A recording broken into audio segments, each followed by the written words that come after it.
500 billion years. Don't try to picture it. Just let it sit there for a moment. The way a stone settles at the bottom of still water. That's how long one full rotation takes. Tonight, we're going to talk about what's rotating, but we're not starting there. We're starting somewhere much closer. We're starting with you. You have never been still. Not once.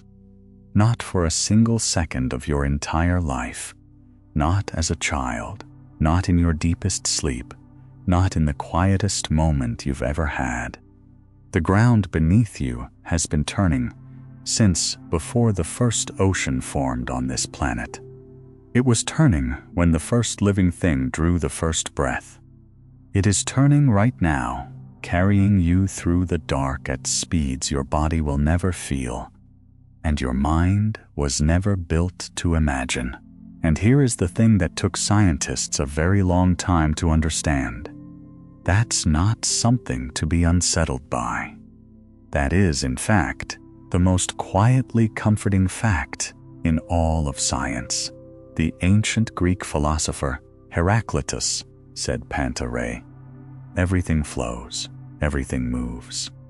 He said it standing beside a river, watching water that was never the same water twice. But in the spring of 2025, a team of astronomers offered something more. Panta Kiklautai. Everything turns. Tonight, that's where we're going. From the spin inside your own cells, outward through the solar system, through dying stars and black holes and spiral galaxies, all the way to the edges of what science can currently say. Settle in. Let your weight drop. We have nowhere else to be. Right now, as you rest, the ground beneath you is moving at roughly 1,000 miles per hour. Not because of any engine. Not because of any force you can feel. Simply because this planet has been spinning, without interruption, without meaningful deceleration, for 4.5 billion years, and your body, settled into wherever you are right now, is moving with it, perfectly silently, without registering a single sensation of speed. You feel none of it. There is a reason for that, a deep reason, one that turns out to be one of the most elegant ideas in all of physics. We'll come back to it, but for now, just stay with that image.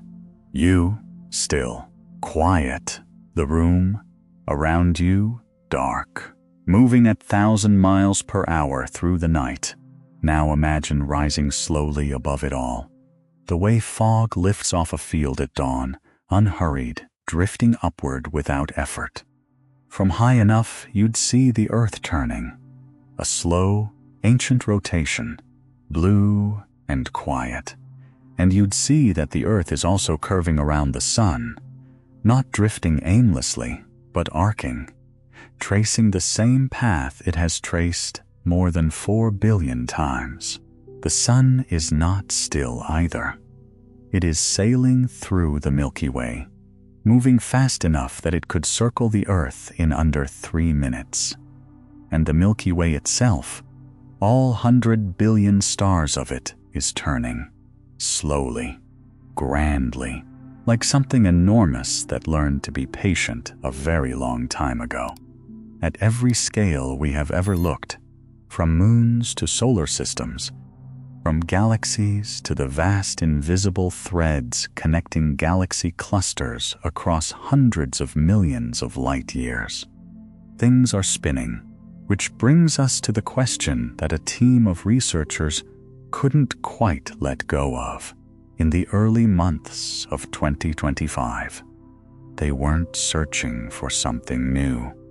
They were trying to resolve a quiet crisis in cosmology.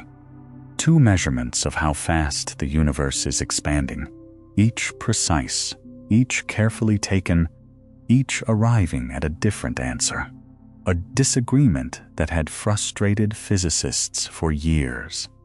And in working through it, almost as an aside, They asked something that felt almost too large to write down. What if the universe itself is spinning? Not fast, not in any way we could ever directly see, but slowly, one full rotation every 500 billion years. Slowly enough that we might be living inside it right now and never know. That question is our compass tonight. Let's start with something that should bother you more than it does. You are on a spinning rock, not a gently wobbling rock, not a rock that turns once in a while. A rock that has been rotating continuously, without pause, for 4.5 billion years, and is currently carrying you through space at a speed that would take you from New York to Los Angeles in about 10 seconds. And you feel nothing. No wind, no pressure against your body, no sensation of movement whatsoever. You could be lying completely still in a room with no windows, no sound, no reference point of any kind, and you would have absolutely no way of knowing, from your body alone, that you were moving at all. This is strange. This should be strange. And the reason it isn't, the reason your nervous system simply doesn't register any of this, turns out to be one of the most profound ideas physics has ever produced.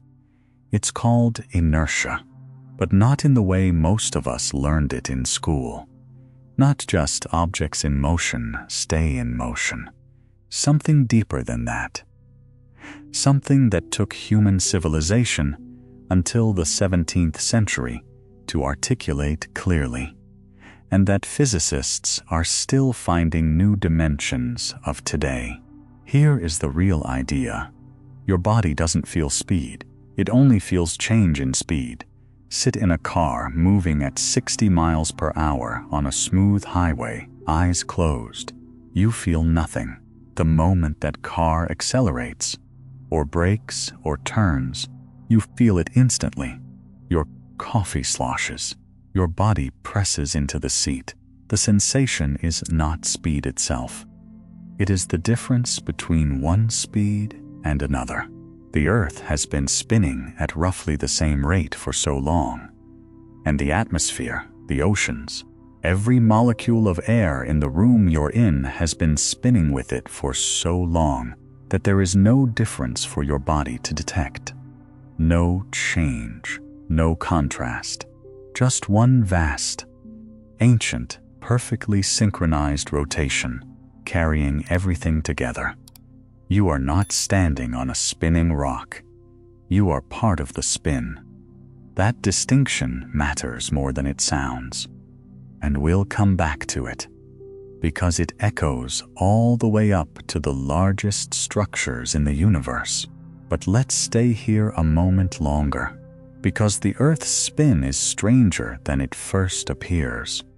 It isn't perfectly smooth. It isn't perfectly consistent. The Earth actually wobbles slightly as it rotates, a slow, gentle oscillation of its axis, like a top that has been spinning for so long it has developed the faintest lean. This wobble, called axial precession, completes one full cycle every 26,000 years. It is so slow that no human has ever lived long enough to notice it directly. But it is real, and it has consequences. The North Star, which sailors and travelers have trusted for centuries, is only temporarily our North Star. In about 12,000 years, a different star, Vega, bright and blue-white in the summer sky, will take its place. The spin of this planet, playing out across millennia, quietly reshapes the entire sky. The spin remembers. The spin keeps records that outlast every civilization that has ever tried to read them. The length of a day is also not perfectly constant, and here the story gets stranger still. For most of Earth's history, days have been getting very gradually longer. The moon's gravity pulls on Earth's oceans like a gentle, persistent brake, slowing our rotation by about 2 milliseconds every century. It is an almost impossibly small change in any human lifetime. But across deep time, it accumulates into something remarkable. When dinosaurs walked the Earth 70 million years ago, a day was only about 23.5 hours long. Scientists discovered this not from equations, but from the growth rings of an ancient clam, a species called Torites sanchetsi, whose fossilized shell recorded each day of its 9-year life like the pages of a diary. The clam's shell showed 372 days in a single year. The math was simple, and the answer was precise. The ancient oceans turned under a faster sky. The tides were more powerful then. The moon hung closer overhead, but here is where the story takes an unexpected turn. Since 2020, something shifted. After decades of slowing, Earth began spinning slightly faster. Scientists noticed it in the data first. Tiny deviations, fractions of milliseconds, accumulating in the same direction. Then on June 29, 2022, Earth completed its rotation in the shortest day ever recorded, 159 milliseconds under 24 hours. Nobody is entirely sure why. The leading theories involve the complex movement of Earth's molten core, shifts in the atmosphere, the melting of polar ice bringing mass closer to the planet's axis. The same principle that makes a spinning skater accelerate when they pull their arms inward. The Earth adjusted its own spin, without asking, without announcing it. The spin is not a fixed thing. It is alive in ways we are still learning to read. Now here is the question that naturally follows. Where did the spin come from in the first place? Not where did Earth's spin come from. We'll get to that in the next chapter. But why does anything spin at all? Why is rotation such a persistent, universal feature of the physical world?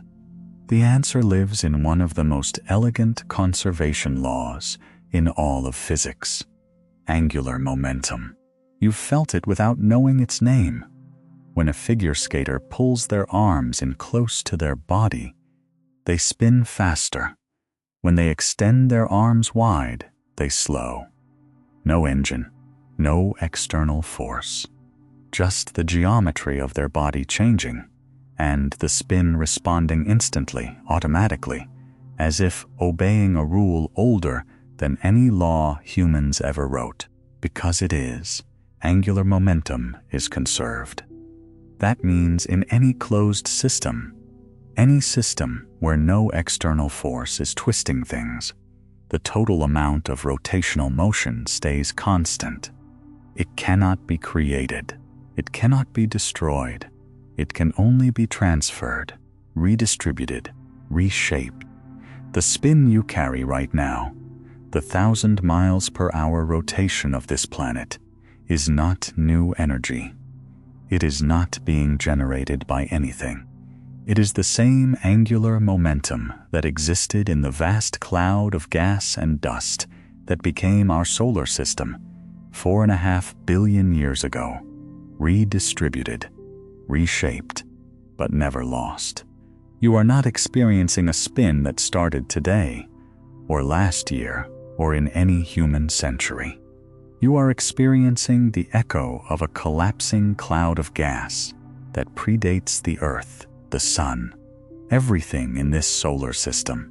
The spin was there first, and it has been carrying everything forward silently ever since.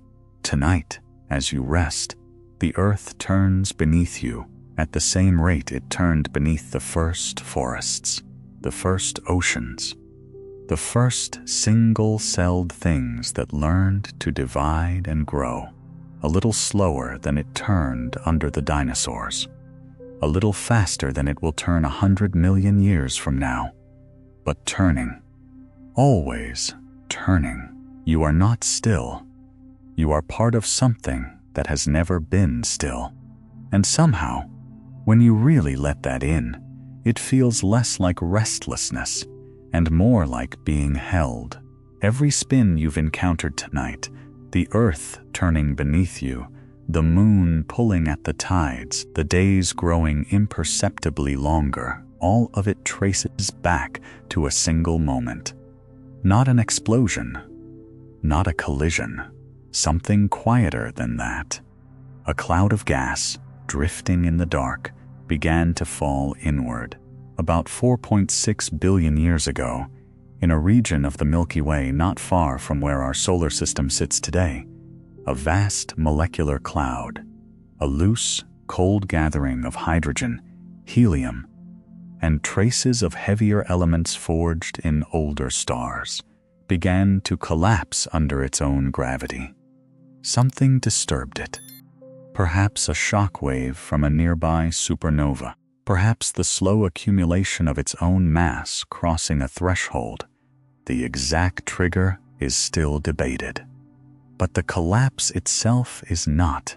And here is where something beautiful happens. Something that seems almost too elegant to be physics.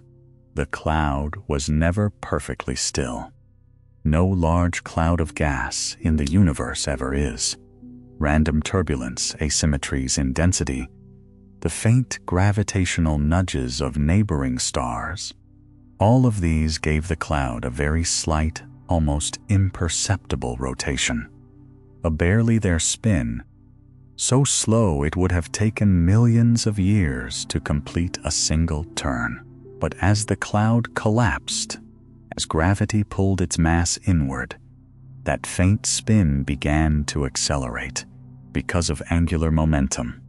We met this idea in the last chapter. The figure skater pulling her arms inward, the spin that cannot be created or destroyed, only reshaped. As the cloud contracted, its mass moved closer to its center of rotation, and just like the skater, it spun faster. Not dramatically at first, but inexorably. The smaller it became, the faster it turned. The faster it turned, the more it flattened. Because material spinning quickly resists collapsing along its equator, even while it continues falling inward at its poles. The result was a disk, a vast rotating protoplanetary disk with a hot, dense concentration at its center, the proto-sun, and a swirling plain of gas and dust extending outward for billions of miles. Everything moving in the same direction.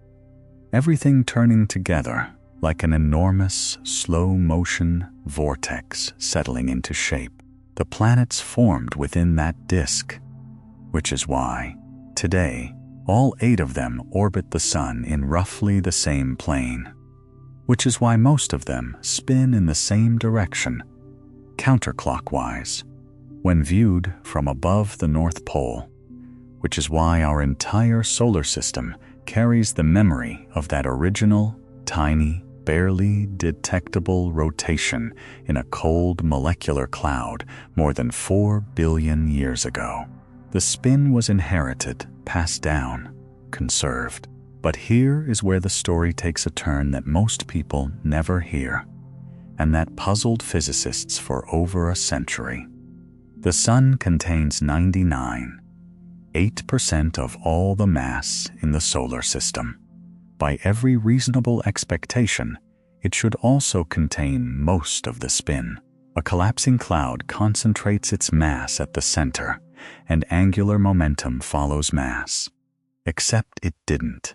Today, the sun, with 99.9% of the solar system's total mass, holds less than 0.6% of its total angular momentum. The planets, with less than 1% of the mass, carry more than 99% of the spin. Read that again slowly. The sun is almost everything, And yet the spin, the rotational energy of this entire system, lives almost entirely in the planets. Jupiter alone, with roughly 1,000th the mass of the Sun, accounts for over 60% of the total angular momentum of the entire solar system. This is known as the angular momentum problem. It is one of the longest-standing mysteries in planetary science, and the leading explanation is strange and wonderful in equal measure. The young Sun had an intense magnetic field. As the proto-Sun spun and heated, its magnetic field lines stretched outward into the surrounding disk, and those field lines acted like invisible braking cables. Material in the disk, threaded onto the Sun's magnetic field, was dragged along as the Sun rotated. But being farther out, it moved more slowly. The friction between the Sun's faster spin and the disk's slower motion transferred angular momentum outward, away from the Sun into the disk, and eventually into the planets. The Sun, in other words, gave its spin away over millions of years. It shed most of its original rotation through its own magnetic field, bleeding angular momentum outward into the disk where planets were forming. It sacrificed its spin so that the system could have structure.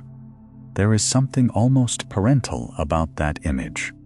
The center giving up its energy so the periphery can orbit in peace. And then the exceptions arrived. Most planets inherited the spin of the original cloud, counterclockwise, orderly, predictable. But 2 of them didn't. Venus rotates backward. One full rotation on Venus takes 243 Earth days, longer than its year of 225 days. If you stood on the surface of Venus, the Sun would rise in the west and set in the east. The leading explanation involves a catastrophic collision early in Venus's history, a body large enough to reverse its spin entirely. A 2025 study in astronomy and astrophysics modeled a wide range of impact scenarios and found that many are consistent with Venus's current rotation, both head-on collisions onto a non-rotating Venus and glancing impacts by Mars-sized bodies onto an already spinning Venus. Uranus is stranger still. Its axis is tilted 98 degrees, meaning it essentially rolls along its orbital path on its side, like a ball rolling across a table. One pole faces the Sun for 21 years at a time. The other sits in complete darkness. The leading theory: a collision with an Earth-sized object, early in the solar system's chaotic youth, knocked it onto its side and left it there. These are not errors in the system. They are records. Every anomalous spin in our solar system is a fossil of a violence that happened billions of years ago. Venus spins backward because something enormous hit it. Uranus rolls sideways because something enormous hit it. The Moon exists because something enormous hit the early Earth, an impact so massive it blasted debris into orbit, which then coalesced over thousands of years into the pale companion that now pulls our tides and slows our days. The spin carries the memory of every catastrophe. So where did spin come from? It came from asymmetry, from the fact that nothing in the universe is ever perfectly uniform, perfectly still, perfectly balanced. A cloud drifts slightly more in one direction than another. A rotation too faint to measure becomes, through the relentless mathematics of angular momentum, the foundation of an entire solar system. It came from inheritance, from a conservation law so fundamental that it operates at every scale, from the quantum spin of electrons to the billion-year orbits of galaxies, without ever asking permission or making exceptions. And it came from violence, from collisions that reshaped worlds and left their signatures in the direction of a planet's rotation, in the tilt of an axis, in the existence of a moon. Every spin you experience tonight, the Earth turning, the moon drifting incrementally outward, the sun rotating once every 27 days at its equator, is a message from the past. The universe does not forget how things began. It only carries them forward, reshaped, conserved, turning still. If you could hover above the solar system and watch it from a distance, impossibly far up, looking down at the North Pole of the sun, you would see something almost hypnotic. 8 planets, all moving in the same direction, all orbiting in roughly the same flat plane, like grooves on an ancient record, all spinning, most of them counterclockwise, carrying the inherited memory of that original collapsing cloud we talked about in the last chapter. For a moment, it looks like order, like a clockwork machine designed by something patient and precise. And then you look closer. Start with Venus. From a distance, Venus looks like Earth's twin, nearly identical in size, similar in composition, orbiting at just 2/3 of Earth's distance from the Sun. If you were designing a solar system and wanted a backup Earth, Venus would be your first draft. But Venus spins backward. Every other planet in the solar system, with one more exception we'll get to, rotates counterclockwise when viewed from above. Venus rotates clockwise, slowly.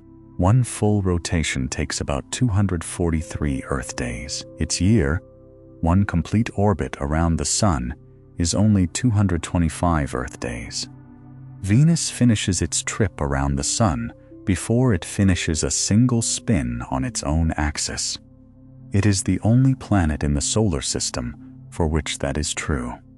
And because it rotates backward while orbiting forward, if you stood on the surface of Venus, the Sun would rise in the west and set in the east. Why? 2 main theories compete.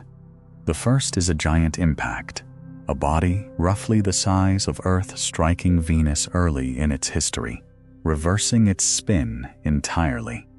A 2025 study in astronomy and astrophysics modeled a wide range of impact scenarios and found that many are consistent with Venus's current rotation, both head-on collisions onto a non-rotating Venus and glancing impacts by Mars-sized bodies onto an already spinning Venus.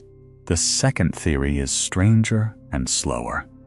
Venus has the densest atmosphere of any rocky planet, a crushing blanket of carbon dioxide nearly 90 times heavier than Earth's air.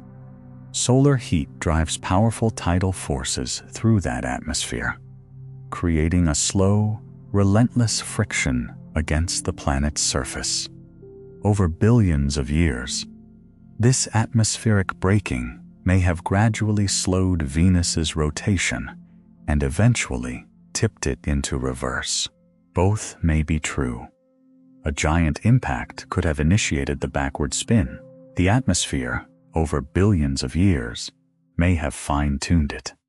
What we know for certain is this: Venus did not always spin the way it does now. Something changed it, and that change is still written in its rotation today.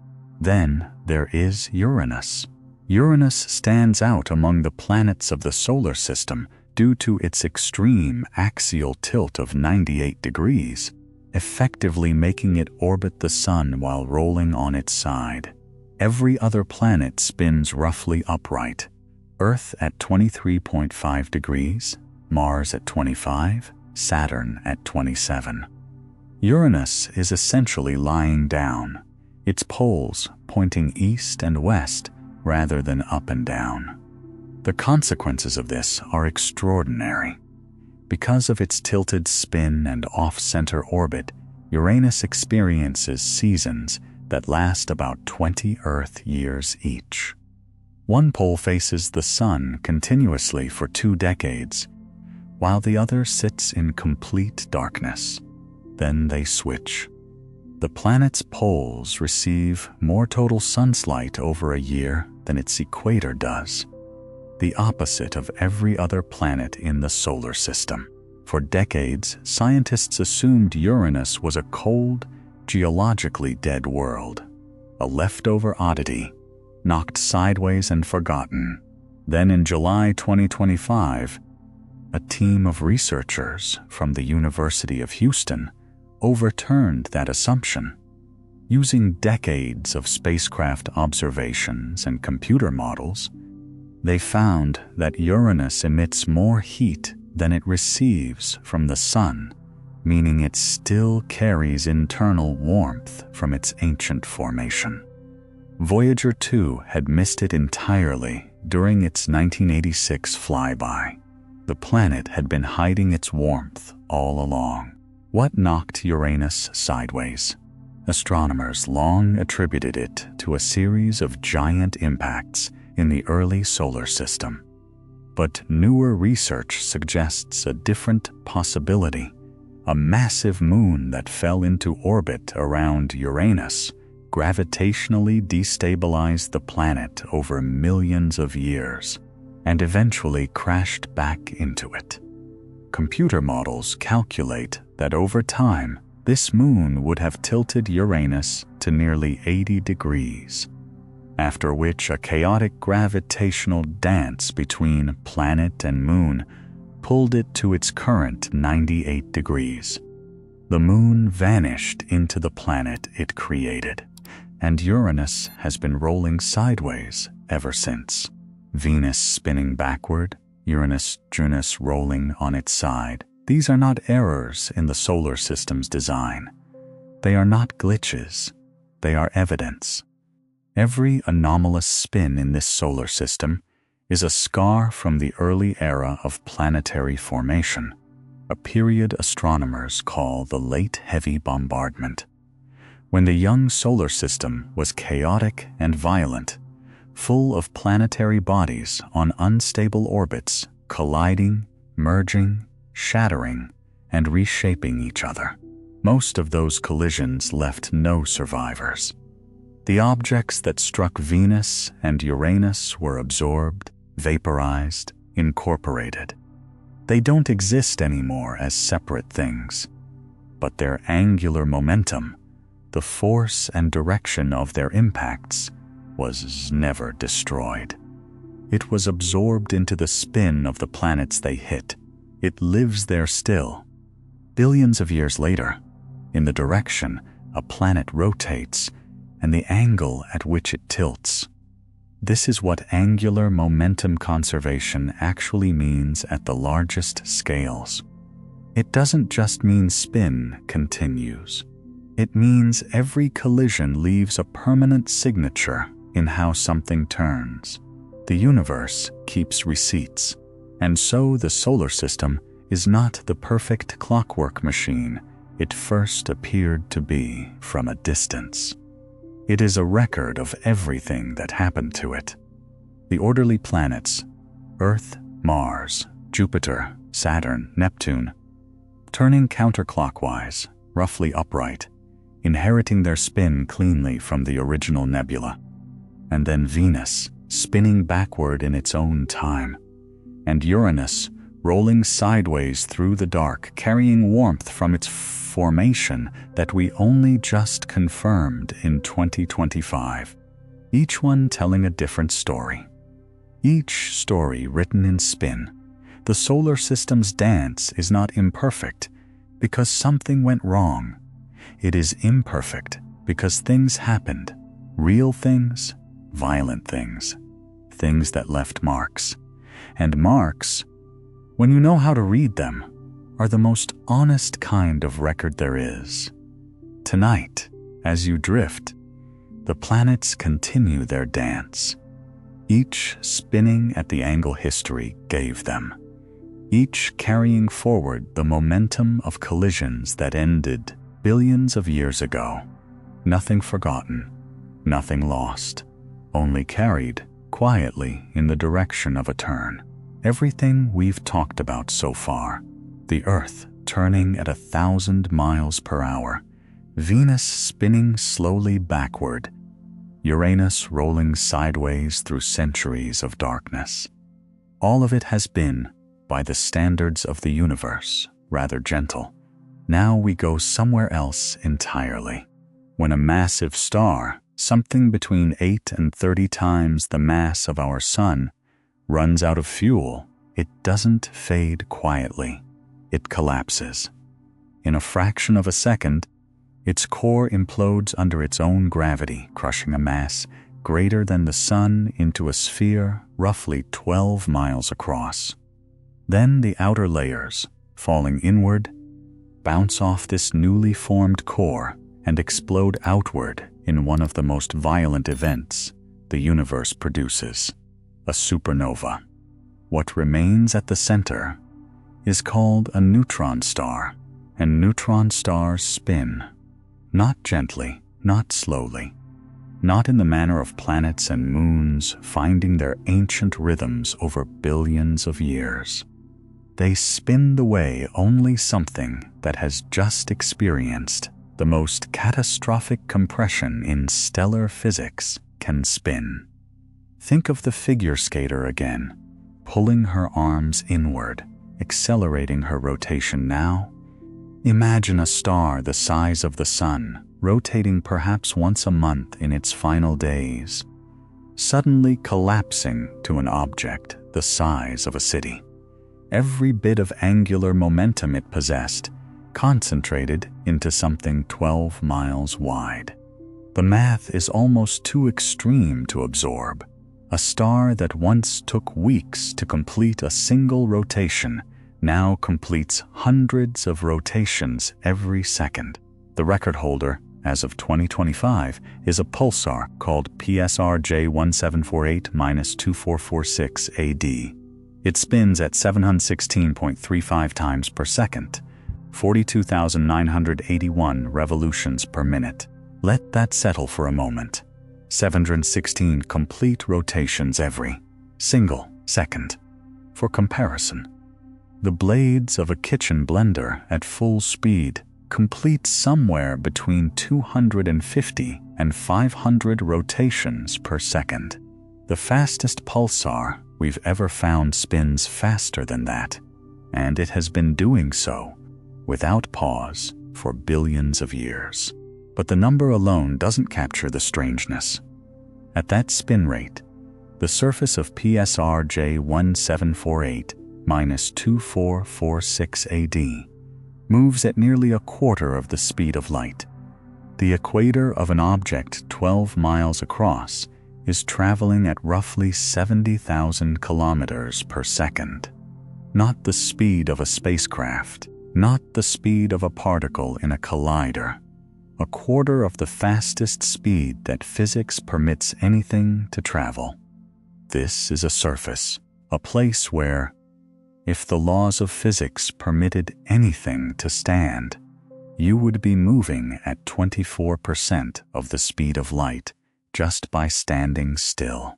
Then, in October 2024, a team of astronomers using NASA's Niker telescope, mounted on the exterior of the International Space Station, announced something remarkable. In a binary system called 4U 1820-30, sitting in a globular cluster near the heart of the Milky Way, they found a neutron star spinning at 716 rotations per second, matching the record held by PSR J1748-2446 AD. Not only that, but its surface was erupting with thermonuclear explosions, each one as powerful as detonating an atomic bomb. Two neutron stars, found by two completely different methods, both spinning at exactly 716 rotations per second. This is not a coincidence that physicists ignore. The fact that two separate neutron stars, found in two different ways, both spin at 716 Hz, suggests they may be near the maximum rotation limit for a neutron star. The physics of matter at nuclear densities appears to set a ceiling, somewhere around 730 rotations per second, beyond which a neutron star would simply tear itself apart, flinging its own surface into space. 7 and 16 is not just a record. It may be very close to the edge of what matter itself can endure. How does something spin this fast? The answer, again, is angular momentum and theft. Most millisecond pulsars don't spin this fast right from birth. Newly formed neutron stars spin rapidly, but they slow down over time as their magnetic fields radiate energy into space. Left alone, a pulsar gradually loses its spin over thousands to millions of years, slowing from hundreds of rotations per second to just a few. But some neutron stars are not left alone. If a neutron star has a companion, another star, orbiting close beside it, it can do something extraordinary. Its gravity begins pulling material off the companion's surface. That material doesn't fall straight down. It spirals inward, forming a disk around the neutron star, rotating in the same direction as the neutron star's orbit. And as it falls, it brings angular momentum with it. Bit by bit, rotation by rotation, over millions of years, the infalling material transfers its angular momentum to the neutron star, spinning it up faster and faster, like pushing a merry-go-round with an almost infinitely patient hand. Astronomers call this recycling. A pulsar that has been spun up this way is called a recycled pulsar, or a millisecond pulsar. It is, in a very real sense, a dead star that has been wound up again by stealing spin from its companion. PSRJ 1748-2468A stole its way to 716 rotations per second. It took the angular momentum from a companion star, piece by piece, and compressed it into itself over millions of years. The companion, meanwhile, has been slowly worn away, evaporated by the radiation blasting from the pulsar it helped create. It is still there, orbiting once every 26 hours, but diminished. Bloated and fading, it gave its spin to the pulsar and now orbits in the glow of the thing it made. There is one more thing about pulsars that belongs in this story. They have a sound. Not literally. Sound cannot travel through space, but the radio pulses that pulsars emit as their beams sweep past Earth can be converted into audio.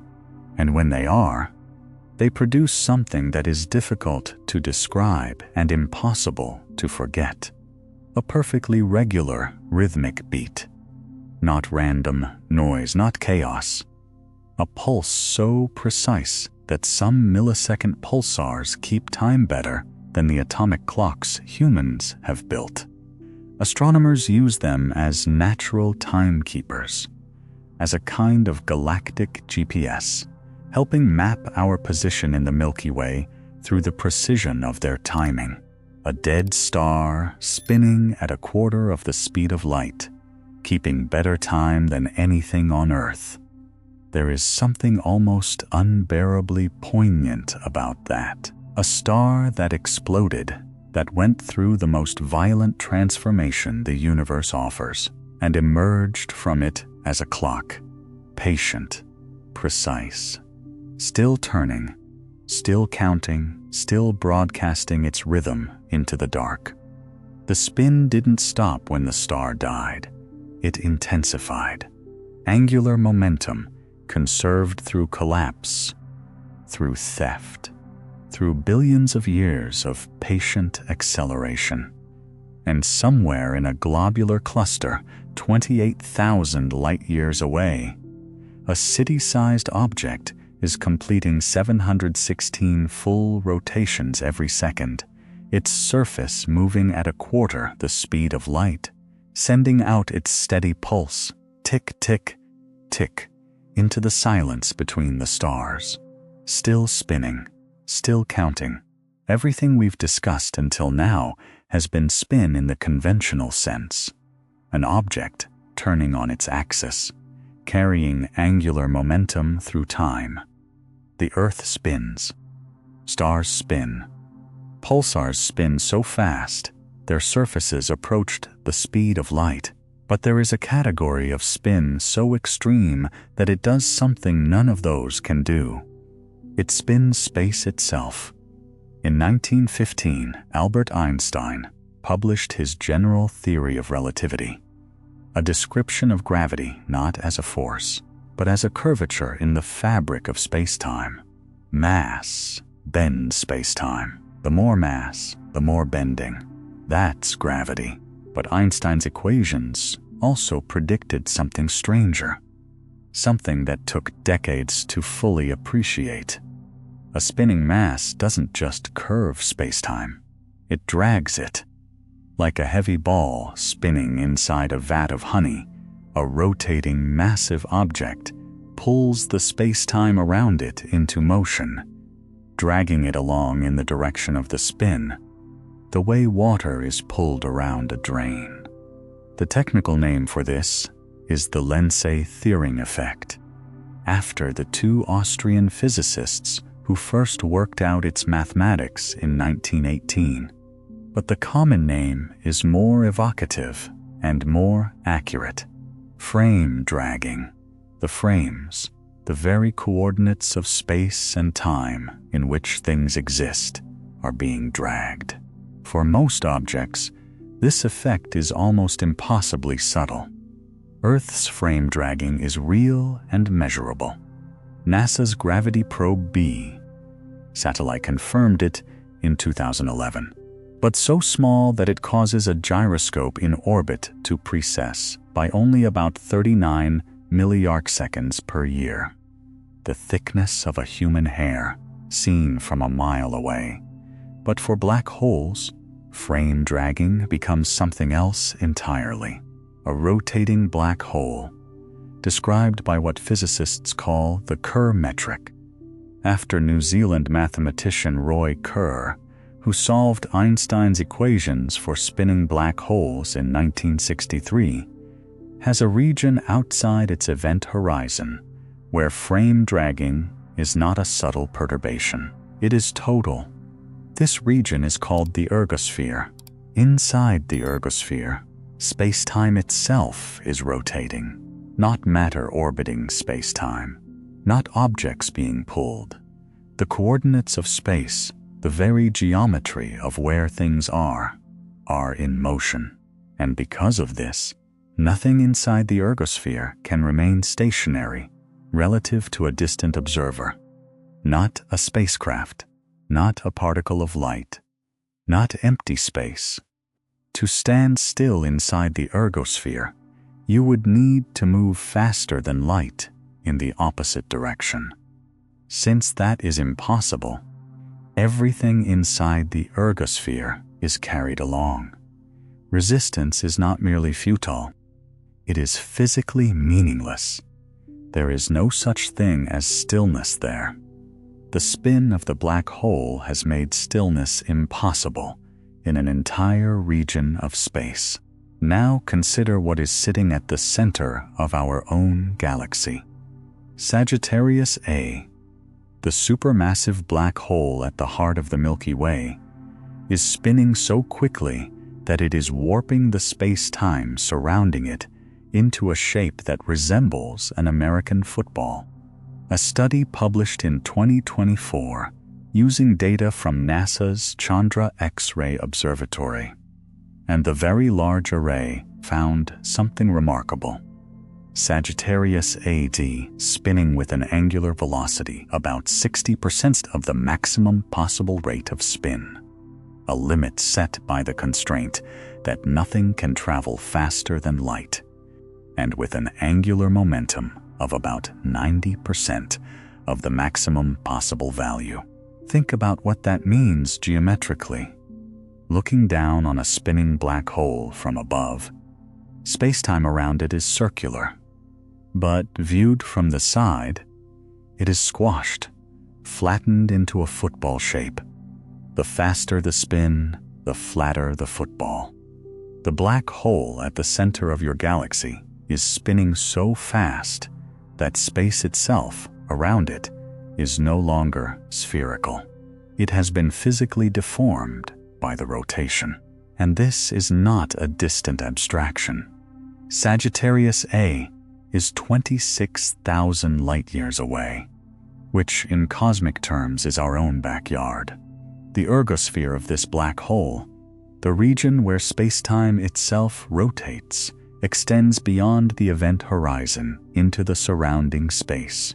Gas, dust, entire star systems that wander too close are not just pulled inward, they are first twisted, spun, dragged along the rotation of a black hole that has been turning for billions of years. The spin of a black hole is also, in a very real sense, a source of energy. Roger Penrose proposed in 1969 that energy could be extracted from the ergosphere of a rotating black hole, a process now called the Penrose process. An object entering the ergosphere could, under the right conditions, split in two, one piece falling into the black hole, the other being flung outward with more energy than the original object brought in. The extra energy comes from the rotation of the black hole itself, which slows very slightly in the process. The spin of a black hole is not just a property, it is a reservoir, and the jets, the vast, collimated beams of plasma that shoot from the poles of active black holes at close to the speed of light, are thought to be powered partly by this mechanism. The spin of the black hole, transferred through magnetic fields threading the ergosphere, accelerates matter to relativistic speeds and launches it across thousands of light years. Black hole spin creates the most powerful sustained energy output in the known universe. There is one more thing worth sitting with here. Every black hole that exists today formed from something that spun before it. A massive star rotating on its axis, collapsing inward, the same ice skater physics taken to the absolute extreme. The angular momentum of that star, compressed into an object with no physical surface, no atmosphere, sometimes just a few miles of event horizon, preserved, carried forward, still turning. Billions of years after the star that made it was gone, and in the case of Sagittarius A, the researchers noted that, although it is quiet now, the black hole's rapid spin means it has the potential to give an incredibly powerful kick to surrounding matter, launching jets that could affect the entire galaxy. That might happen in 1,000 years. It might happen in 1,000,000. It might happen while some distant descendant of ours is looking up at the sky, watching the center of the Milky Way suddenly brighten. The spin is patient. The spin is stored. The spin is waiting. We began this chapter with the idea that spin at its most extreme does something nothing else can do. It moves space itself. In the ergosphere of a rotating black hole, the universe does not offer stillness as an option. Everything turns. Everything is carried. The geometry of existence itself is in motion, which means that even in the emptiest, darkest, most apparently vacant region near a spinning black hole, in the void between atoms, in the coordinates of space itself. There is no stillness, there is only spin, even there, even now. Pull back now, far back, past the solar system, past the nearest stars, past the stellar nurseries, and the drifting clouds of interstellar gas. Pull back far enough that individual stars become too numerous to count. And what you see, slowly resolving against the dark, is the shape of the galaxy itself. A spiral. Luminous arms curving outward from a bright center, turning slowly, carrying hundreds of billions of stars in a great slow wheel. It is one of the most beautiful structures in nature, and it is not quite what it appears to be. The first thing to understand about the Milky Way's rotation is how slow it is on any human scale, and how fast it is on every other. It takes the solar system about 240 million years to complete one orbit of the Milky Way. The Sun is thought to have completed 18 to 20 orbits during its lifetime. That means the last time our solar system was in the same position in the galaxy it occupies tonight, the first dinosaurs were just beginning to appear on Earth. The time before that, when we were last here, no complex land animals existed at all. The oceans were full of strange, soft-bodied creatures, the continents barely recognizable. We have been around this galaxy fewer times than many people have moved house. And yet the Sun is moving through the Milky Way at roughly 500,000 miles per hour. At that speed, you could travel from Earth to the Moon in less than 30 seconds, and it still takes 240 million years to complete one lap. That is the size of the galaxy you live in. Now here's where it gets strange. Our Sun lies near a small partial arm called the Orion Arm, or Orion Spur, located between the Sagittarius and Perseus arms, the two major spiral arms of the Milky Way. We are not in the thick of a major arm. We are in a quieter region, a minor spur, a smaller structure tucked between two much larger ones. This turns out to matter for life. The major arms are young stars, stellar nurseries, and the radiation and gravitational disruption that comes with them. An astonishing 95% of the Milky Way's stars may orbit in paths that carry them through these dangerous spiral arms, subjecting them to deadly radiation from the congested stellar environment. Our solar system, in its quieter position between the major arms, has remained in relatively stable, hospitable territory for billions of years. We may owe our existence, in part, to where the galaxy placed us. But what are the spiral arms exactly? For decades, the dominant model was called density wave theory. The idea was elegant. The spiral arms are not fixed structures, not like the spokes of a wheel with the same stars always in the same positions. Instead, they are waves of density, like a slow-motion traffic jam moving through the galaxy. Stars and gas pile up as they pass through the denser region, triggering bursts of star formation, creating the bright young stars that make the arms glow. Then they pass through and drift on. The arms persist while the stars move through them, the way a ripple on water persists while the water itself moves up and down. It was a beautiful idea, and recent research suggests the reality is even messier and more interesting. A study published in 2025 using data from the Gaia telescope found that the spiral arms of the Milky Way may not follow the classic density wave pattern at all. Instead, the evidence suggests a more dynamic picture, arms that continuously emerge and dissipate, a multi-armed structure where different regions are in different stages of growth and dissolution. The local arm, our own Orion spur, appears to be growing. The Sagittarius Carina arm shows signs of disruption. The Perseus arm is doing something else entirely.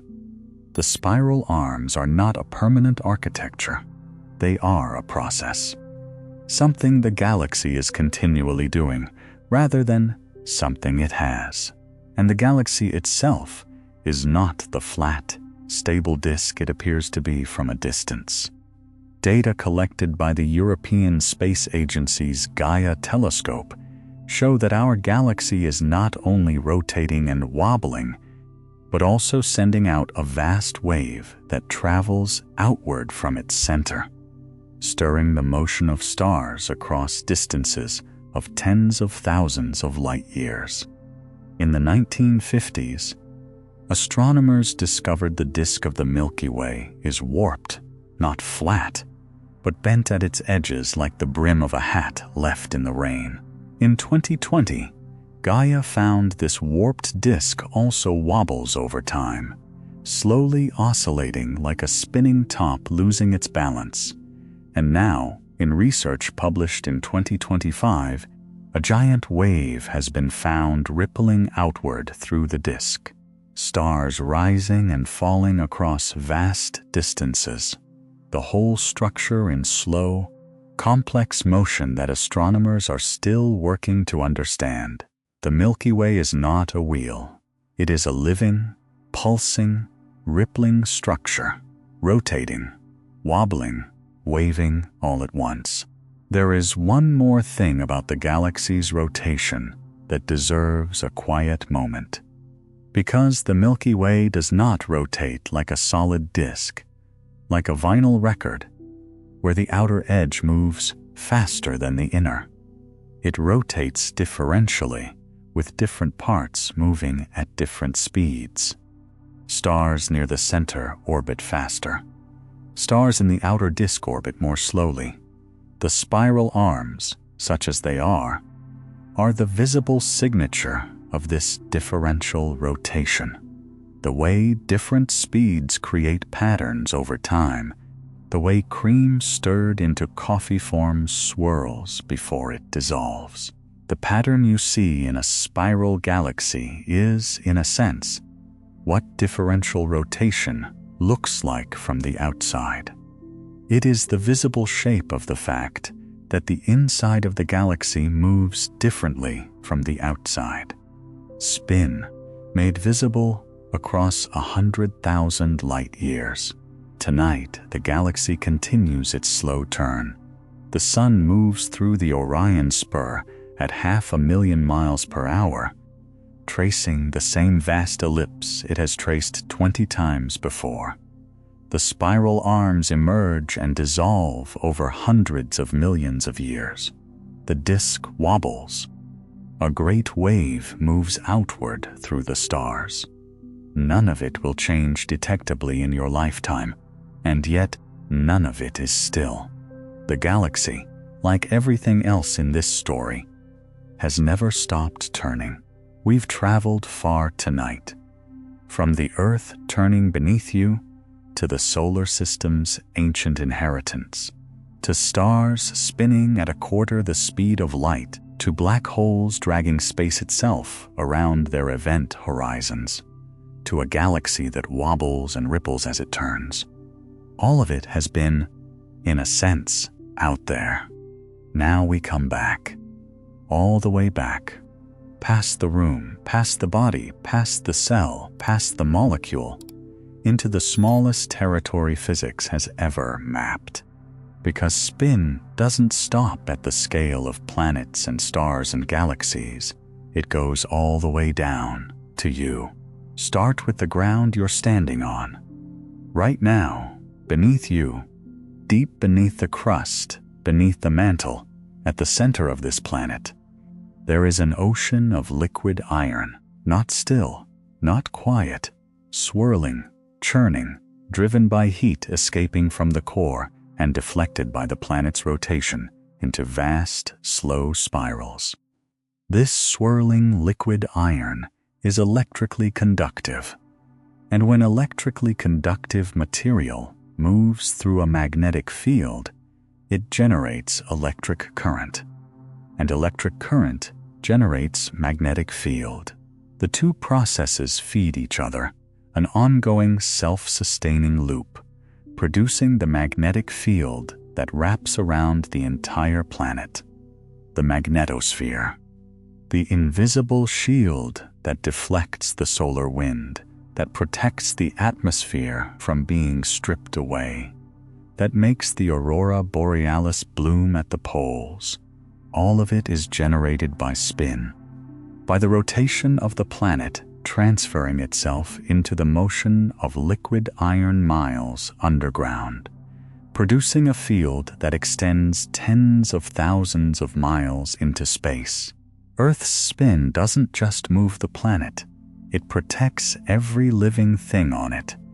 Without the spin, no magnetosphere. Without the magnetosphere, no atmosphere. Without the atmosphere, no ocean, no weather, no life. The spin that carries you through the dark at 1,000 miles per hour is the same spin that makes the air you breathe possible. Now come closer, still. Your body is made of cells. Cells are made of molecules. Molecules are made of atoms. And at the center of every atom is a nucleus, a dense cluster of protons and neutrons, surrounded by electrons moving in quantum orbits. Every electron has spin. Not spin in the way the Earth spins. Not spin in the way a pulsar spins. Electron spin is something stranger, a purely quantum mechanical property with no classical equivalent. Electrons are believed to be point particles with no internal structure, no surface, no radius to speak of. They cannot be spinning in the physical sense. And yet, they behave as if they have angular momentum. They produce a magnetic moment. They interact with magnetic fields exactly as a spinning charged object would. Physicists call this intrinsic spin, and it is one of the most fundamental properties in nature, as basic to an electron as its mass or its charge. The spin quantum number of an electron can only take two values, up or down, positive 1/2 or negative 1/2. There is no in-between, no gradual transition. An electron is not spinning faster or slower. It simply exists in one of two spin states, like a switch that is either on or off. This binary property is, in a very real sense, the foundation of chemistry. The Pauli exclusion principle, the rule that no two electrons can occupy the same quantum state, is a consequence of spin. It determines how electrons arrange themselves around atoms, which determines how atoms bond, which determines the existence of every molecule, every compound, every material that has ever existed. The spin of electrons is not a curiosity of physics. It is the architecture of matter. Every cell in your body, every molecule of water you've ever drunk, every breath of oxygen your lungs have ever processed, all of it structured by the spin state of electrons, too small to see, too strange to fully visualize, following rules that have no equivalent anywhere in the everyday world. And then there is the most intimate spin of all. In the nucleus of every one of your cells, coiled with extraordinary precision, is DNA, the double helix, two strands of genetic information wound together in a spiral, right-handed, always right-handed. Every human on Earth, every mammal, every bird, every fish, every plant, every bacterium alive today, all of them carry right-handed DNA. The helix always winds the same way. This was not inevitable, a mirror image version, left-handed DNA. would work by the same physical principles. The chemistry is symmetric. There is no obvious reason why the universe should prefer one chirality over the other, and yet it does. Research published in 2024 at Scripps Research has brought us closer to understanding why, showing how specific chemical reactions in early Earth conditions may have systematically favored left-handed amino acids, which in turn templated right-handed nucleic acids, creating a cascade of molecular handedness that propagated through all of early life. One tiny asymmetry, amplified across billions of years of chemistry and evolution into the universal right-handed helix that encodes every living thing on the planet, a direction, a handedness, a choice the universe made at the molecular level, everywhere without exception, for over 3 billion years. The spin inside you is not random. It is ancient. It is yin. It is universal. It is a decision that life made before there was anything complex enough to call itself life. So here is the chain. In its full length, the quantum spin of electrons structures the atoms in your body. The atoms bond into molecules shaped by that spin. Those molecules include the right-handed helix of your DNA, a chirality baked into life itself billions of years ago. The iron in your blood was forged in stars, whose collapse was governed by the conservation of angular momentum. The oxygen in your lungs was scattered through space by spinning supernovae. The planet you live on generates the magnetic field that protects you, using the spin you can feel as 1,000 miles per hour, moving silently through the dark. You are not an observer of spin. You are made of it. From the quantum scale of electrons, spin states flickering between up and down, to the planetary scale of liquid iron churning in the core, to the galactic scale of a solar system, tracing its vast ellipse through the Orion spur. It is all one continuous inheritance. Angular momentum, conserved, reshaped, passed down through every transformation matter has ever undergone. From the earliest moments after the Big Bang to the breath you are drawing right now. The spin doesn't stop at the edge of the universe and then start again inside you. It is the same spin. It has always been the same spin. Everything we've talked about tonight has been spinning. Planets, stars, pulsars, black holes, galaxies, electrons, the very helix of your DNA. Spin has appeared at every scale, in every form, without exception. So let's pause here for a moment and ask the question that this story has been quietly building toward. Is there anything that doesn't spin? The honest answer is almost nothing. But almost is not nothing. And the exceptions, when you find them, turn out to be some of the most thought-provoking objects in astronomy. Start with rogue planets. These are worlds, sometimes Earth-sized, sometimes larger, that drift through the galaxy without any star to orbit.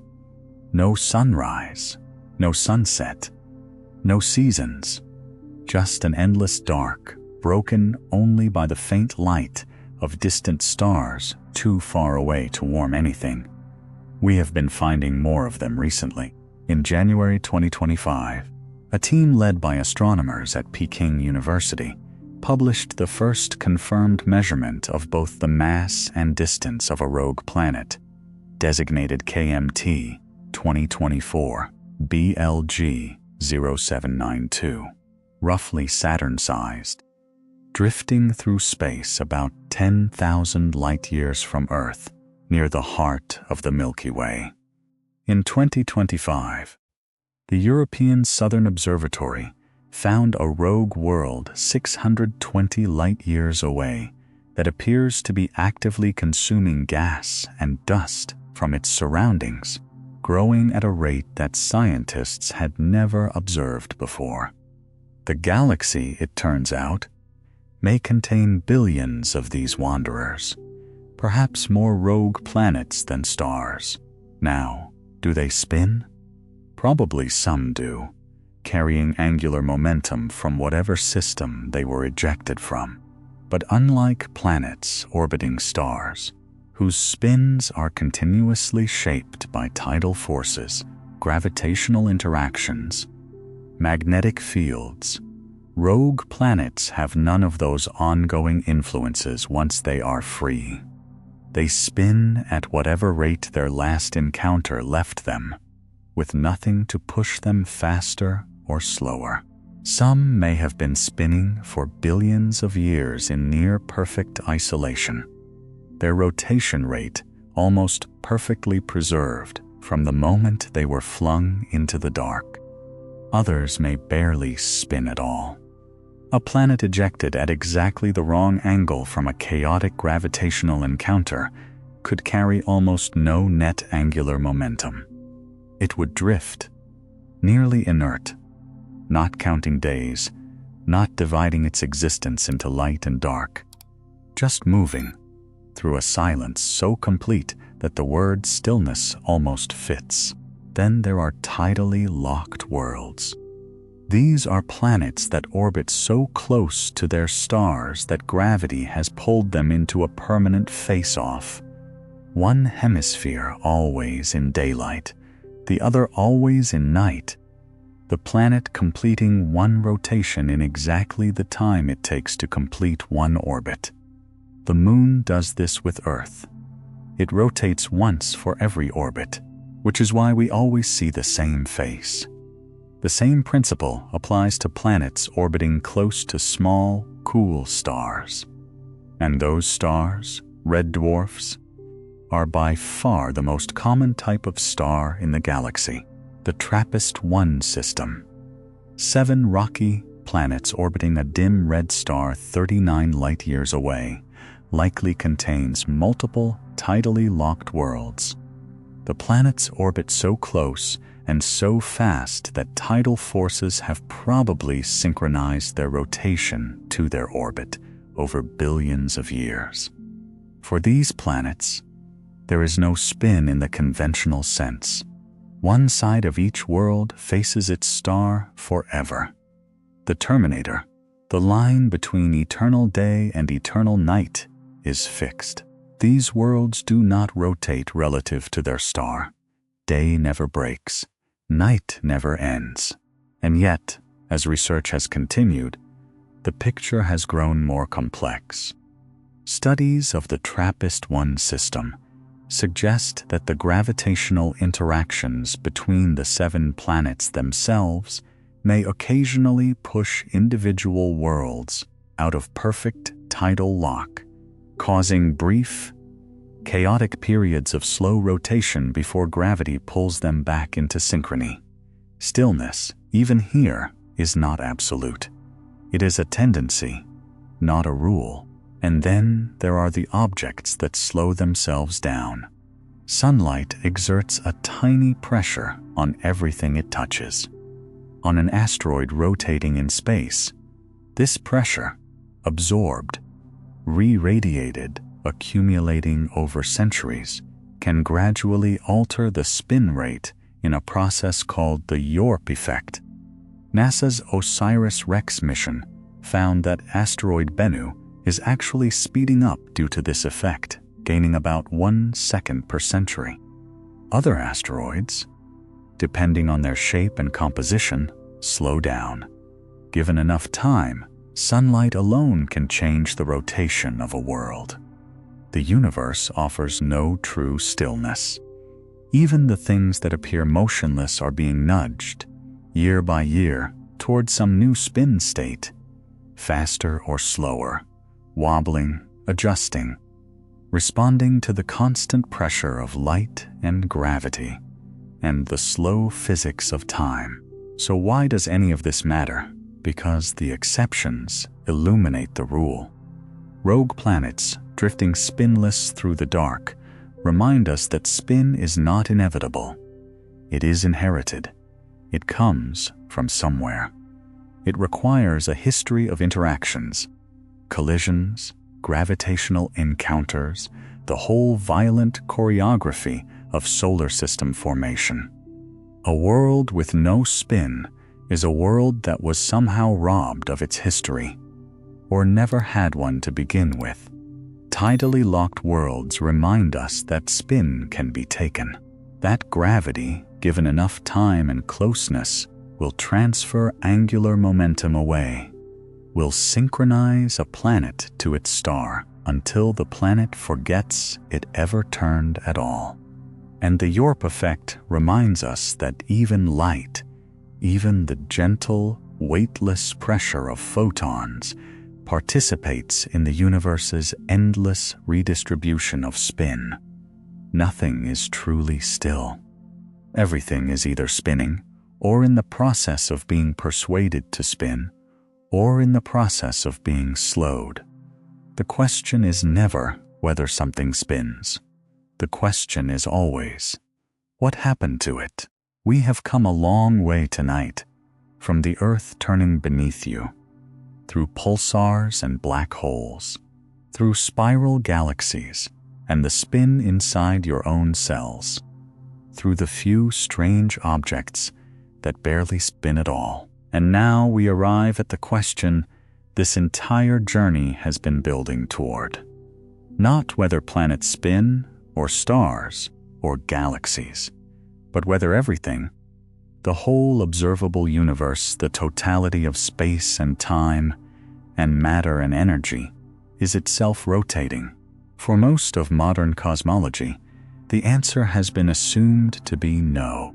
The standard model of cosmology, called lambda CDM, describes a universe that expands evenly in all directions, like a balloon inflating from every point simultaneously. No preferred axis, no rotation.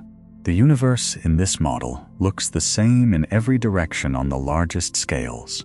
Isotropic. Uniform, still, in the sense that matters. And for most measurements, this model works extraordinarily well. But there is one place where it fails, and has been failing with increasing stubbornness for over a decade. It is called the Hubble tension. Here is the problem, simply stated. Astronomers have two different ways of measuring how fast the universe is expanding. The first method looks at the early universe, the cosmic microwave background radiation, the faint afterglow of the Big Bang that still fills all of space. This method, using the Planck satellite data, gives an expansion rate of about 67 kilometers per second per megaparsec. The second method measures the current nearby universe using supernovae, Cepheid variable stars, the distances to neighboring galaxies. This method consistently gives a higher value, around 73 kilometers per second per megaparsec. Both methods are precise. Both have been independently confirmed. Both Hubble and the James Webb Space Telescope have verified these measurements from different angles, with different instruments over many years. The numbers remain stubbornly, persistently different by about 8 to 9%. Something is wrong, or something is missing. In February 2024, a team of physicists confirmed with high precision that the discrepancy is real. Not a measurement error, not a calibration problem. The standard model of cosmology, in the words of one physicist, may be missing something woven into the fabric of space itself. In March 2025, a team of researchers from Hungary and the University of Hawaii published a paper in the monthly notices of the Royal Astronomical Society. Their question was simple and audacious. What if the universe is spinning? Their approach was mathematical. They took the standard model of the universe, the same equations that have governed cosmology for decades, and added a single new element, a very slight rotation. The result surprised them. That tiny rotation, a universe completing one full turn every 500 billion years, was enough to bridge the gap between the two Hubble measurements. The effect of rotation becomes more pronounced the farther away you look, which is exactly the pattern the measurements show.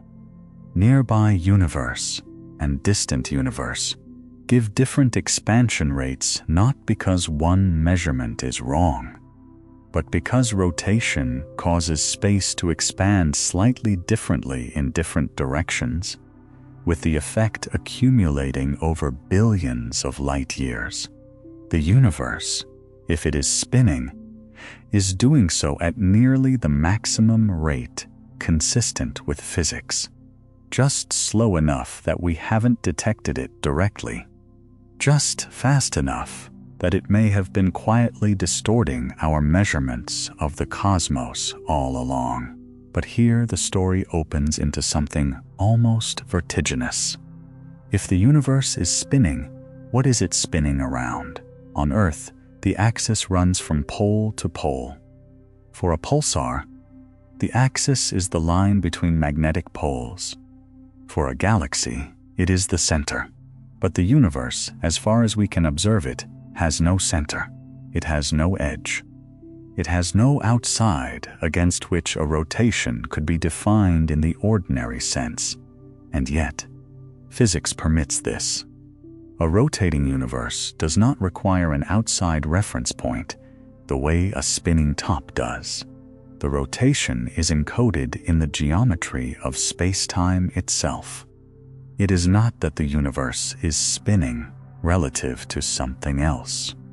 It is that the universe's space-time has an intrinsic twist, a preferred direction baked into the structure of reality from its earliest moments. This raises a question that has fascinated physicists for decades. Where did that twist come from? One hypothesis, proposed by physicist Nikodym Poplawski and explored in several papers, goes like this. Every black hole may be a gateway to a new universe. When a star collapses into a black hole, the mathematics of general relativity does not simply terminate at a singularity. It continues, tunneling through into a new region of spacetime, a baby universe born inside the parent black hole. And because black holes spin, nearly all of them, as we've established, the universe born inside would inherit that spin. Our universe, on this view, may be rotating because the black hole that birthed it was rotating. We exist inside a Kerr black hole in some larger cosmos, our universe's preferred axis of rotation inherited from the spinning parent. This is speculative. It is not confirmed. It may never be confirmable, but it does not violate any known laws of physics. And it means the spin we have been tracing all night, from electrons to planets to pulsars to galaxies, may trace all the way back to the rotation of whatever collapsed to birth the universe itself. Spin, inherited at every scale, passed down from whatever came before, through the Big Bang, through the formation of the first stars, through the supernovae that scattered heavy elements, through the collapse that formed this solar system, through the angular momentum conserved in the Earth, in your blood, in the electrons orbiting the atoms in your cells, the same angular momentum, reshaped, redistributed, but never created, never destroyed. Panta Kiklautai. The universe's spin, if it exists, is too slow to ever feel, too vast to ever see directly. 500 billion years for one rotation in a universe that has only existed for 13.8 billion. We are living in a fraction of the universe's first turn. We have not yet made it 1 degree around. And still, everything is turning. Everything has always been turning. You right now, resting in the dark, are part of a spin so large that no instrument has confirmed it, and no human mind can truly hold it. But it may be there, quietly, patiently, turning. We have now seen spin at every scale the universe offers. Planets, moons, stars, pulsars, black holes, galaxies, the universe itself, and inside you, electrons' DNA, the churning iron of a planetary core. Spin is everywhere. Spin persists. Spin seems to follow you everywhere you look, in every direction, at every magnification. And you might reasonably ask, why? Not just how. We've covered the mechanics, but why does spin persist at all? Why, across 13.8 billion years of cosmic history, has the rotation that began in the first clouds of gas not simply dissipated, faded, spread itself out into nothing? The answer comes from one of the most beautiful ideas in all of physics, and it was discovered not by observing a spinning star, not by measuring a galaxy, not by running a particle accelerator. It was discovered by a mathematician, sitting alone with pen and paper in 1915. Her name was Emmy Noether. She was working in Göttingen, Germany, trying to help resolve a deep mathematical problem in Einstein's new theory of general relativity. Einstein himself called her work a piece of penetrating mathematical thinking. What she proved changed physics permanently. Noether's theorem, in its simplest form, states this: every symmetry of the laws of nature corresponds to a conserved quantity. 3 examples illuminate what this means. The laws of physics are the same today as they were yesterday. They don't change with time. This time symmetry, Noether showed, is exactly equivalent to the conservation of energy. Energy cannot be created or destroyed because the laws of physics are the same across time. The laws of physics are the same here as they are anywhere else in the universe. They don't change with position. This spatial symmetry corresponds to the conservation of momentum. Objects in motion stay in motion because physics doesn't care where you are. And the third, the one that matters most for our story tonight, the laws of physics are the same regardless of which direction you are facing. Rotate the entire universe 90 degrees. Turn everything, all at once, and physics still works exactly the same way. There is no preferred orientation in space. This rotational symmetry, Noether proved, is exactly equivalent to the conservation of angular momentum. Spin is conserved not because of friction, or inertia, or any mechanical property of matter. Spin is conserved because the universe has no preferred direction, because physics looks the same from every angle. Spin cannot be destroyed because destroying it would require the universe to pick a favorite orientation, and the universe refuses to do that. Angular momentum is not just a property of objects. It is a consequence of a symmetry so deep it is woven into the structure of space itself. This is why spin never dies. Not because spinning things are hard to stop, though they often are, but because there is no physical process that can remove angular momentum from the universe. It can only be moved, transferred, redistributed. When the Earth's spin slows, as it has been doing for billions of years due to the moon's tidal pull, that angular momentum doesn't disappear. It is transferred to the Moon's orbit. The Moon moves slightly farther from Earth to receive it, carrying the Earth's lost rotation in its widening path. When a star collapses into a neutron star, when something the size of the Sun compresses into something the size of a city, the angular momentum of the entire original star is conserved. Nothing escapes. The neutron star spins at hundreds of rotations per second, not because something pushed it, but because all that rotation had nowhere else to go. When a supermassive black hole launches jets across thousands of light years, blasting plasma into intergalactic space at close to the speed of light, the energy powering those jets comes partly from the rotation of the black hole. The spin is being transferred outward into the universe, carried by material that will travel for millions of years before it finally slows. Spin flows through the cosmos like an invisible river, always moving, never accumulating to nothing. There is a word physicists use for quantities that are conserved in this deep noetherian sense. They call them charges. Electric charge, color charge, and angular momentum, sometimes called spin charge in the quantum field theory context. To say something is a conserved charge is to say that the universe keeps an exact accounting of it.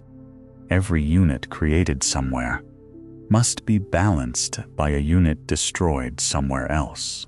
Except that for angular momentum, destruction is not even the right word. Transfer is. The universe does not destroy spin.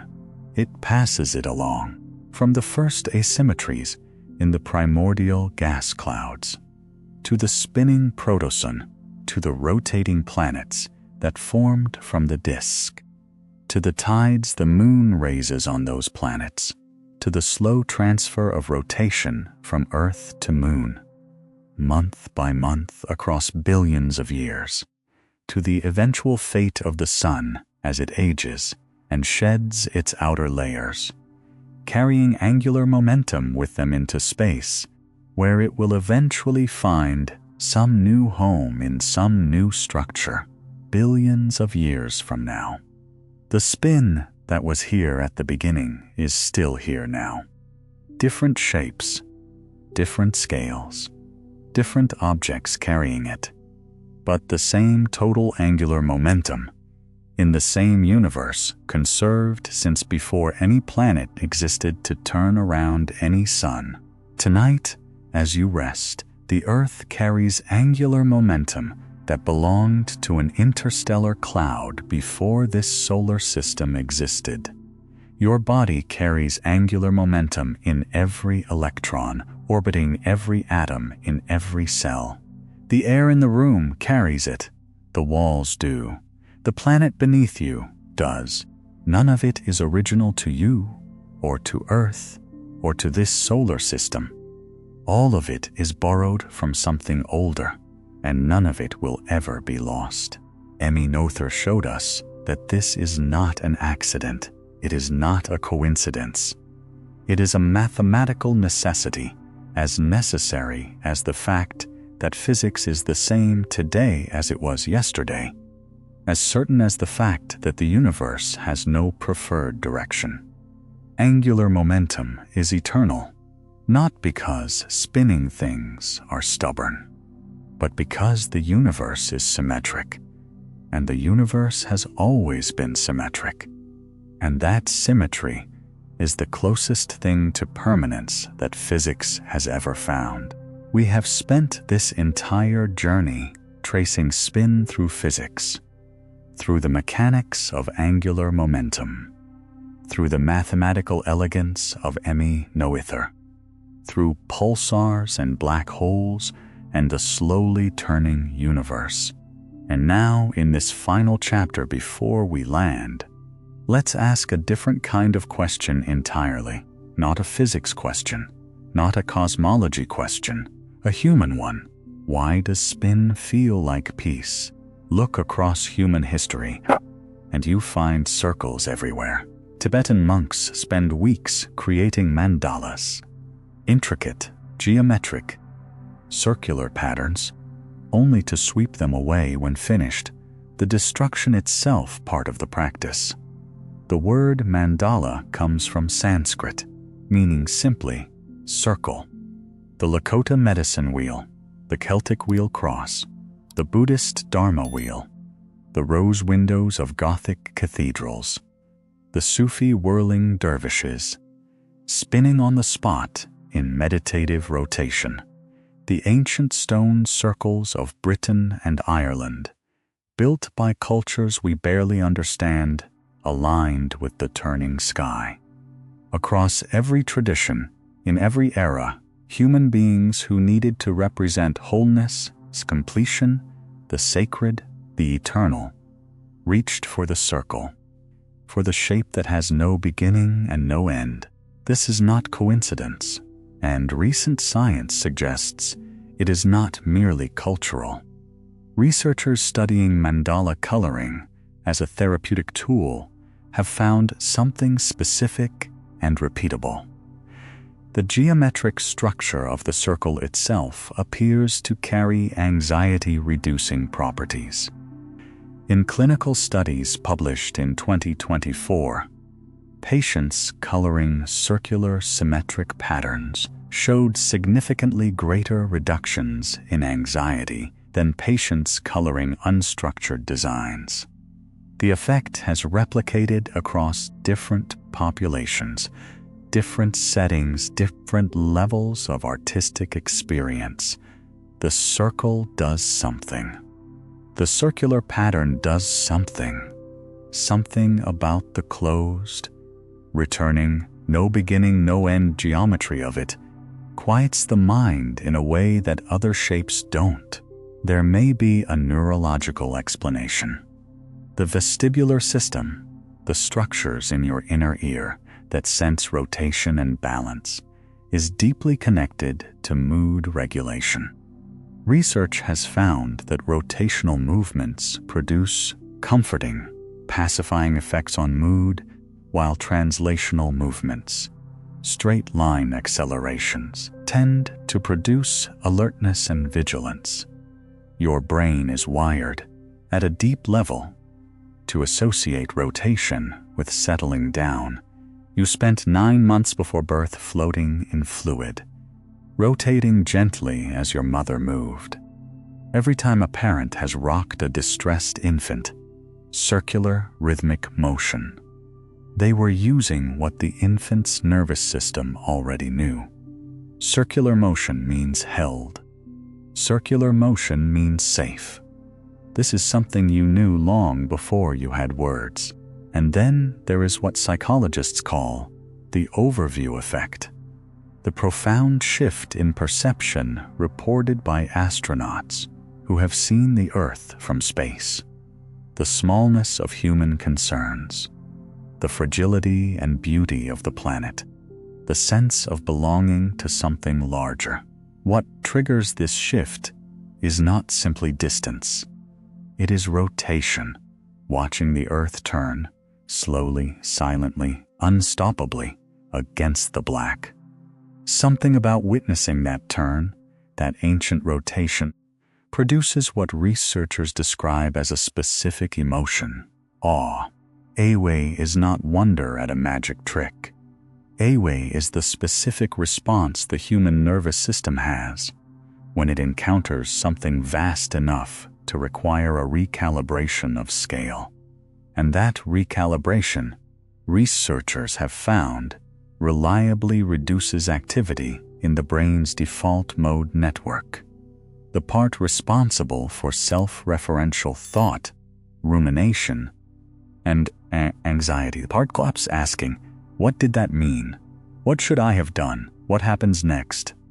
Spin, at cosmic scale, quiets the part of the brain that won't let you rest. This, perhaps, is why the ancient traditions were right in their way. Not because the universe is supernatural, but because the universe is old, because it has been turning for 13.8 billion years without stopping, without speeding up significantly, without asking anything of anyone who lives within it. The spin doesn't need you to maintain it. It doesn't need your attention, your effort, your worry. It was happening before you existed and will continue after you are gone. It is not something you are responsible for, and there is something in the human nervous system, something old, wired deep, that responds to this with relief. You don't have to hold the world together. The world has been spinning just fine without your help for longer than you can imagine. Let it spin. This is the thing about angular momentum conservation that no physics textbook quite captures in words. It doesn't just mean spin is eternal. It means spin is reliable. The most reliable thing in the universe, more reliable than any structure, any institution, any relationship, any object. Conservation laws don't have exceptions. They don't have bad days. They don't break under pressure. The Earth will be turning when you wake up tomorrow. It was turning when you were born. It was turning through every difficult thing you've ever experienced. Through every night you couldn't sleep. Through every moment you thought things would never settle. It just kept going. Slowly, surely, without drama. And here you are, carried along in that ancient rotation, part of a spin that belongs to the universe itself, lying still in the dark, going nowhere at all, going everywhere, all at once, at 1,000 miles per hour, in perfect stillness. We started tonight with a number, 500 billion years. You didn't know what it referred to then. Now you do. It is the time one full rotation of the universe might take. If the research published in March 2025 is correct, if the pattern we have traced all night, from electrons to galaxies, extends all the way up to the whole of everything. We have been inside that rotation for 13.8 billion years.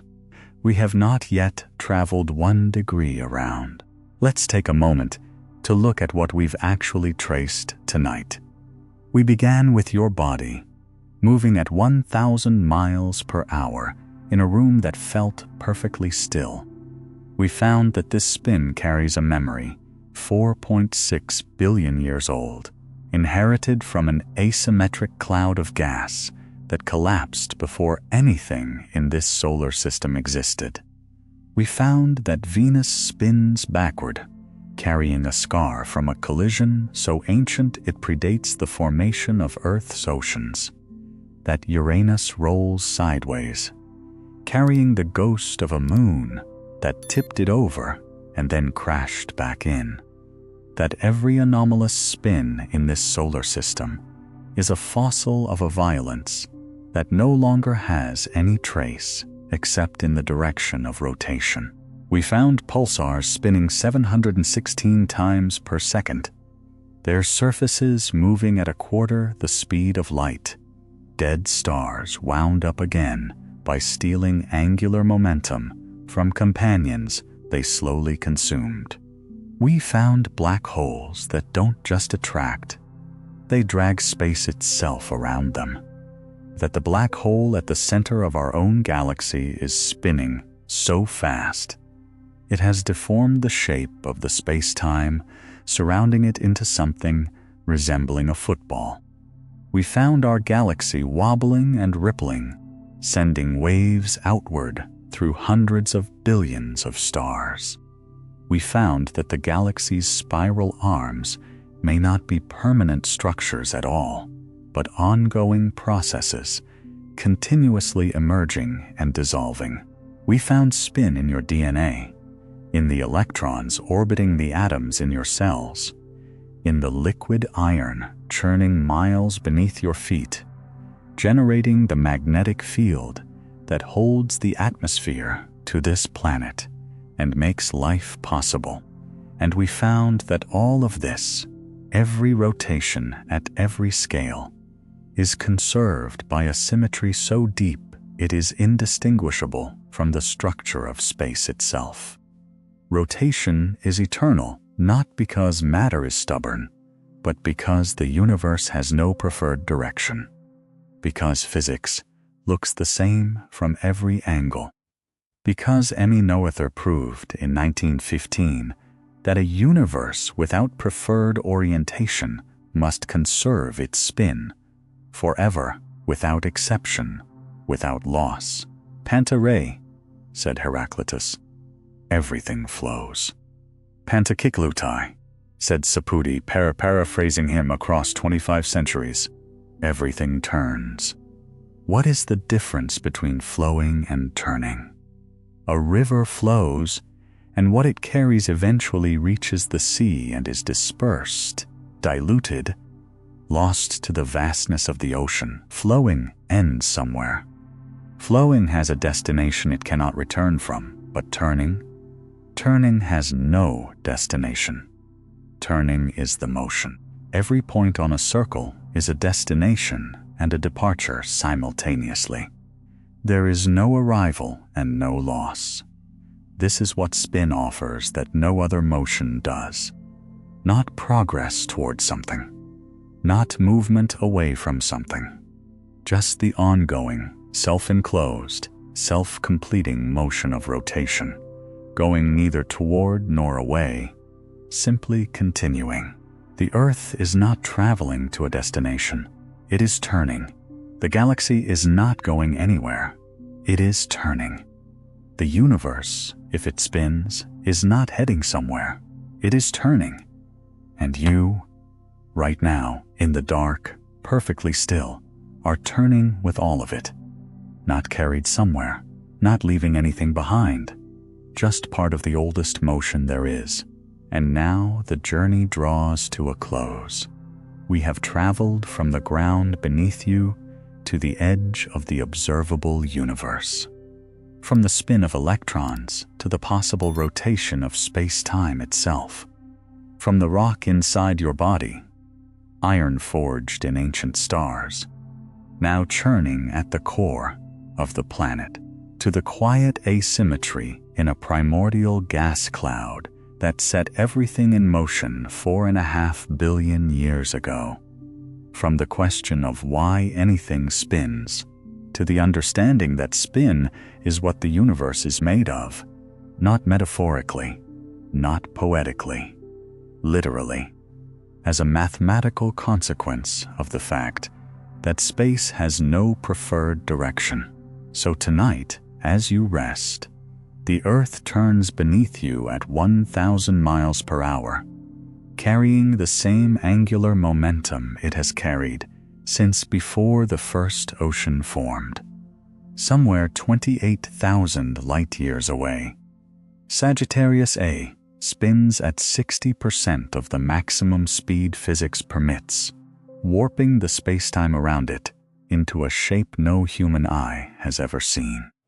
Somewhere in a globular cluster in the constellation Sagittarius, PSR J1748-2446 AD completes 706 full rotations every second, a dead star counting time more precisely than any clock we have built.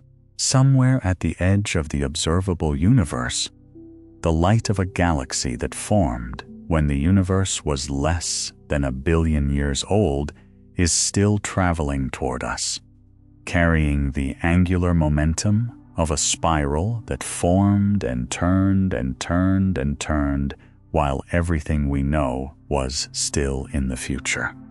And here inside you, electrons hold their quantum spin states. Up or down, the binary foundation of all chemistry, all matter, all life. It is all one motion. It has always been one motion. Panta Kiklotai. If you happen to still be awake, go ahead and watch another chapter. And if you'd like more of this, more quiet science, more slow journeys through the things that matter, consider subscribing. It helps others find their way here. The universe will still be spinning when you wake. Good night.